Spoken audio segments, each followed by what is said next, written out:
दूसरा 160 जिलों में पिछले 5 जिलों में जो मैंने देखा, जल प्रबंधन को लेकर कोई सोची समझी योजना का न होना, कोई प्रयास के न होने की वजह से बिहार में ज्यादातर, कम से कम इन 5 जिलों में जहां मैं गया हूं, ज्यादातर जगहों पे या तो किसान बाढ़ से प्रभावित है या सूखे से प्रभावित है।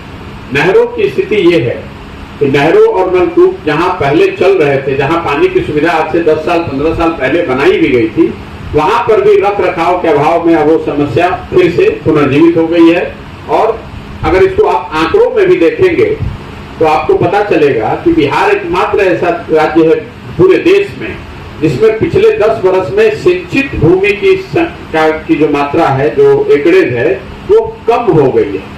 पिछले 10 साल में बिहार में एश्योर्ड इरिगेशन वाली जमीन 11% से कम हो गई है। मतलब अगर 10 साल पहले 100 एकड़ को नहरों के द्वारा या नलकूप के जरिए सिंचाई की सुविधा थी, तो रख रखाव के अभाव में वो घट के अब सिर्फ 89 एकड़ ही रह गया है।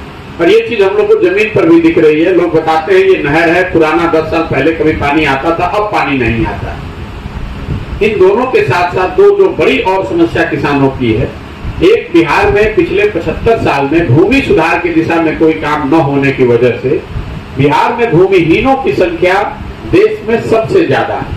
बिहार में पिछले 30-40 वर्षों से समाजवाद की नाम की राजनीति तो हुई है, लेकिन आपको जानकर आश्चर्य होगा कि यहाँ पर 60% लोगों के पास 1 इंच जमीन नहीं है।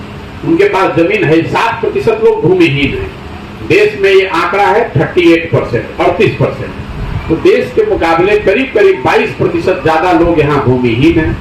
दूसरे जो 40% लोग जिनके पास भूमि है कृषि योग्य, उसमें से 91% मतलब 40 में से 35 लोग ऐसे किसान हैं जो 2 बीघे से कम की खेती करते हैं, बहुत छोटे और मार्जिनल किसान हैं। इसलिए बिहार में